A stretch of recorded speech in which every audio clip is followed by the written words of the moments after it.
The guy I'm dating is learning ASL for my brother, and I think it's cute and endearing, but all my friends think it's creepy and a sign that he's up to no good. Posted by you/throw_ra_tall giraffe. I, 21F, met John, 22M, in a college class last semester. He's an overall great guy, very respectful and kind. He also has a great sense of humor, and we share many similar interests. We've been friends since then, and we started dating in July. He's the first person I've ever dated in my life. Last September, he met my family when I visited home for my brother's birthday. My brother, Trev, 19M, has been deaf since birth, so my whole family communicates with him through sign language, Trev's lip reading, though we sign reflexively, or text. During our small celebration at home, it was clear my parents liked John. He was charming, funny, and respectful. He even tried to connect with Trev by typing some of his jokes for Trev to read, although Trev can lip read. Whenever John told a story, either I or my parents signed for Trev. My parents said they're happy I found such a sweet and caring guy in John.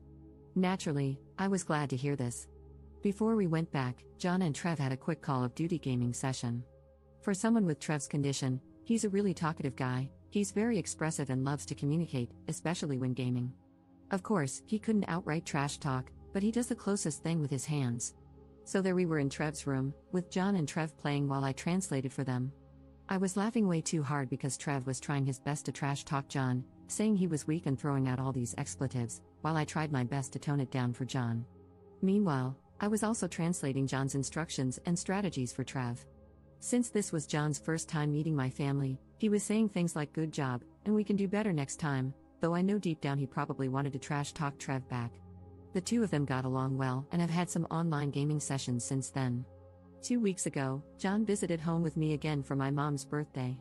He surprised everyone, including me, by communicating with Trev in ASL. John was still at the alphabet, basic words, and some rehearsed phrases, but we were all delighted that he had made the effort. Trev's face lit up, and I'd never seen him happier having a new long-term friend with fewer communication barriers. Apparently, John had been watching YouTube tutorials and using other online learning platforms to learn ASL. The two of them had another gaming session, and this time, John and Trev could communicate more directly. It was still a bit slow, and I had to do some translating. Imagine trying to baby talk to a grown man or speaking to a caveman with choppy sentences, but I could tell Trev was having a great time. They also got more comfortable with each other, engaging in more explicit trash talking, which I didn't tone down this time. John has been religiously learning ASL since then, and he's making great progress. I was so happy about this that I told my close friend group from high school. However, most of my friends, especially my closest guy friend, told me what John is doing is a red flag because it could be a form of obsession or emotional manipulation. My guy friend also said it was creepy that John is becoming too attached to my family when we've only been dating for about 5 months. He even suggested that John might only be doing it to get laid or something. I know there's some validity to what my friends said, but I'm not convinced.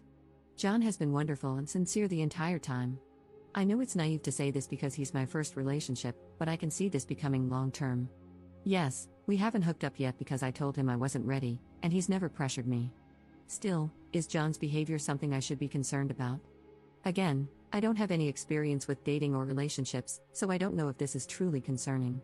My friends are pushing me to break up with John, but I'm not sure. How should I proceed? Update 1 month later.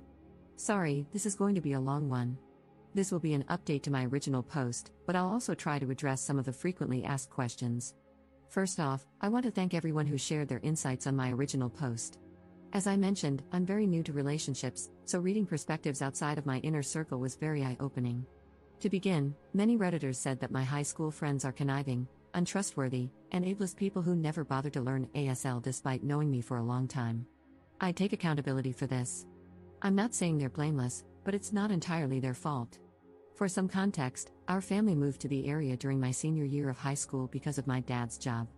The friend group, 2 guys and 2 girls before I joined, was already tight-knit when I came in. They took me in after we were grouped together for a school project, and they've been with me ever since. We've been friends for about 4 years now. They're not exactly saints, but they helped me survive my senior year in one piece. They're fun to hang out with, and they provided the support I needed when I was struggling. Also, during that time, my brother was having an especially hard time adjusting because of his disability, so my friends never really saw much of Trev. To be clear, I was never ashamed of Trev. It's just that whenever my friends came over, he either locked himself in his room or was in a different area with his tutor and never really interacted with us. Whenever he did come out, he was really shy and awkward, so my friends mostly just got glimpses of him. By the time Trev became more comfortable in our area and found his own circle, my friends and I had already graduated from high school and didn't hang out regularly anymore. They're friendly and polite with Trev, but, then again, they never interacted enough for them to feel the need to learn ASL for him. So, on to what happened. Last week, my friend group had our year-end party, and I decided to bring John along to meet the rest of my friends. My other friend in the group also brought his girlfriend, so this wasn't really weird. Others have done so in the past as well. I mentioned in the comments that John had only met my closest guy friend, I'll call him Mike, 21M, so I wanted the rest of them to form their own opinions of John after meeting him. Initially, there was some tension and awkwardness from my friend group toward John. They were a bit cold and threw some harsh remarks at him. Eventually, though, they all warmed up to him and were pleasantly surprised by his personality. We all got along well and even had fun playing games. However, I could still sense awkward tension from Mike toward John and the rest of the group. He made meaner jokes than usual and seemed to isolate himself from the activities. The day after the party, I had lunch with my closest girlfriend, Sophie, 21F, to clear the air because I could tell they also sensed something was off. A lot of Redditors speculated that Mike had a crush on me and was jealous of my relationship with John. Turns out, you were all 10,000% correct, but it's a lot more complicated than that. Apparently, Mike has had a crush on me since our senior year of high school. However, he was known in school as a notorious ladies' man and had a new girl with him almost every month. This behavior got exponentially worse during college. He had different hookups almost every night and even had a pregnancy scare with a girl last year. I knew about all of this because he bragged about sleeping around every time we met up. What I didn't know was that the entire time, Mike had been making up fake stories about me and him. Sophie told me that, apparently, Mike had claimed we had a pact that if we were still single at 30, we'd marry each other. He also told our friend group that we hooked up after graduation and that he took my first time then, so he's my special person, whatever that means. He further claimed we'd been secretly hooking up consistently throughout college. For context, Mike and I attend different universities about 30 minutes apart. Lastly, Mike told them that I said I was in love with him.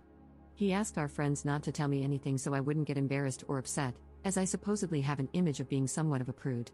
Mike also told our friend group that when he met John, he thought John was a total jerk who was manipulating me and taking advantage of my innocence and naivete.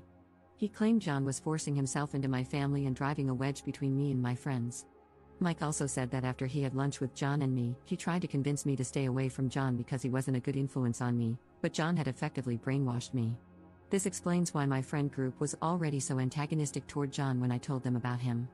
For the record, none of what Mike said was true. There was no pact, we never hooked up, and I have never been in love with him. After that, Sophie and I asked the rest of our friend group, except Mike, to jump on a FaceTime call with us. They all shared different versions of what Mike told them. There were a lot more, but I disputed everything. We were all collectively shocked by what we learned that day. They apologized for their behavior toward me and John, and I told them I understood, given all the lies fed to them by Mike. Then, everyone agreed to kick Mike out of the friend group. Sophie suggested we could have an intervention for Mike first, but I said I didn't want anything to do with him anymore. The rest of the group agreed, so we're essentially cutting him off. Sophie said she would still talk to him just to inform him of everything that happened, but I really just wanted to distance myself from him. Now, it's been a week of being Mike-free. Sophie said that when she and another guy friend talked to Mike, he became extremely defensive, confrontational, and aggressive.